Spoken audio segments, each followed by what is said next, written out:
अथ वेद स्वाध्यायः। ऋषिः अगस्त्य ऋषिः देवता सविता देवता छन्दः निच्रुत पंक्तिः आसुरी उष्णिक भ्रूरिक आर्षि उष्णिक स्वरः धैवतः ऋषभः।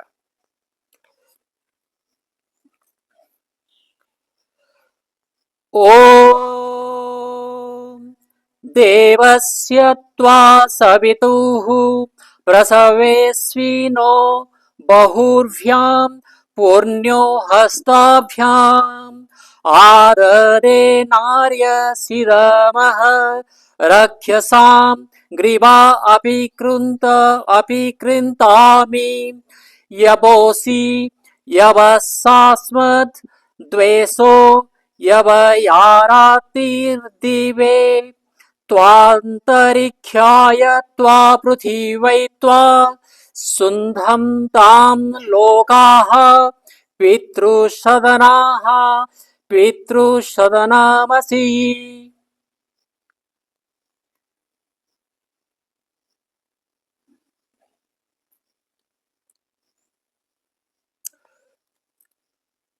आज ये यजुर्वेद का छठा अध्याय का प्रथम मंत्र है। विषय अब पांचवें अध्यायों के पश्चात षष्ठ अध्यायों का आरंभ है। इसके प्रथम मंत्र में राज्याभिषेक के लिए अच्छी शिक्षा युक्त सभाध्यक्ष विद्वान को आचार्यादि विद्वान लोग क्या क्या उपदेश करें, यह उपदेश किया है। पदार्थ हे सभाध्यक्ष, जैसे पितृसदनाः पितरों में रहने वाले विद्वान लोग, देवस्य प्रकाशमय और सब विश्व के उत्पन्न करने वाले जगदीश्वर के प्रसवे उत्पन्न किए हुए संसार में अश्विनों प्राण और अपान के बाहुभ्याम वल और उत्तम वीर्यों से तथा पुष्णाः पुष्टि का निमित्त जो प्राण है उसके हस्ताभ्याम धारण और आकर्षण से त्वा तुझे ग्रहण करते हैं, वैसे ही मैं आददे ग्रहण करता हूँ। जैसे मैं राक्षसाम दुष्ट काम करने वाले जीवों के ग्रीवाहा गले कृतामी कृंतामी काटता हूँ, वैसे तू अपि तू भी काट।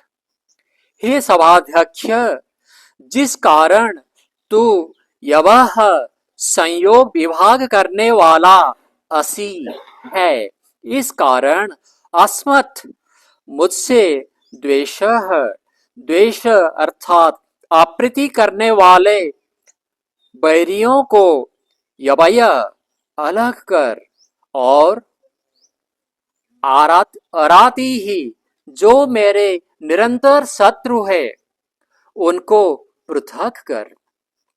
जैसे मैं न्याय व्यवहार से रक्षा करने योग्य जन दीवे विद्या आदि गुणों के प्रकाश करने के लिए त्वा न्याय प्रकाश करने वाले मुझ तुझको अंतरिक्षाय आभ्यंतर व्यवहार में रक्षा करने के लिए त्वा तुझ सत्य अनुष्ठान करने का अवकाश देने वाले को तथा पृथिव्यै भूमि के राज्य के लिए त्वा तुझ राज्य विस्तार करने वाले को पवित्र करता हूँ, वैसे ये लोग भी त्वा आपको सुंदरताम पवित्र करें। जैसे तू विद्वान के घर में समान असी है, पिता के सदृश सब प्रजा को पाल कर, हे सभापति की नारी स्त्री, तू भी ऐसा ही कर। भावार्थ, इस मंत्र में वाचक् लुप्त अलंकार है। जो विद्या में अति विचक्षण पुरुष ईश्वर की सृष्टि में अपनी और औरों की दुष्टता को छुड़ाकर राज्य सेवन करते हैं, वे सुखयुक्त होते हैं।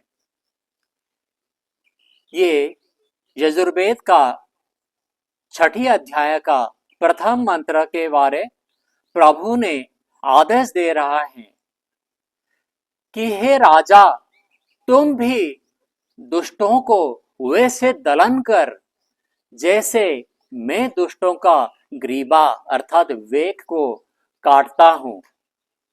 ये तुम्हारा कर्तव्य है, ये तुम्हारा धर्म है कि दुष्ट को नष्ट करना और जो शिष्ट है उसका पालन करना। अब यहां और एक बात कह रहे हैं,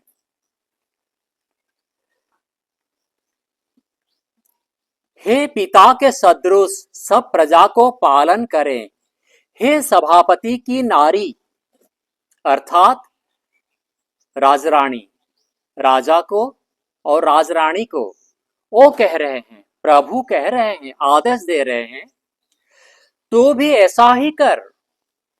राजरानी को भी यह निर्देश हो गया कि जैसे तुम्हारे पति कर रहे हैं वैसे तुम्हें भी करना पड़ेगा। क्यों? हमारे सामने सीता जी का उदाहरण, माता सीता जी का उदाहरण है। वो राजकन्या होते हुए भी जब पति वन को जाने लगे तो उन्होंने कहा कि मैं भी जाएंगे आपके साथ। कितने भी मना करने से वो नहीं माने। द्रौपदी, कितने लड़ाई हो गया और हमारा जो राष्ट्र है उसको दुष्टों से मुक्त करने के लिए कई लोगों का मार दी गई, दुष्ट लोगों को, अधर्मी लोगों को मार दी गई। केवल उसका बीच में, उस युद्ध का बीच में एक नारी था, वो द्रौपदी था। सारा सृष्टि का, सारा हमारा ये पृथ्वी का चक्रवर्ती सम्राट पांचों भाई हो गए और फिर द्रौपदी पाटरानी है, परंतु वही द्रौपदी इस पाटरानी होने के लिए वहीं पर नहीं रोका। जब फिर पांचों पांडव फिर दीक्षा लेकर के हिमालय को चढ़ गए, वनागमन किए, उस वक्त वही पाटरानी, वो भी उनके पीछे पीछे वो वन को गमन किए थे, हिमालय को किए थे और उन्होंने स्वर्ग को प्राप्त किए थे।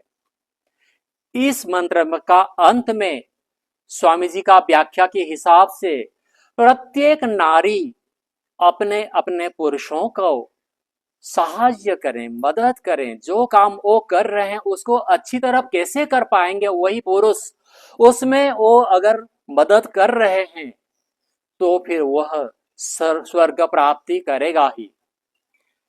इत्यों सबको सादर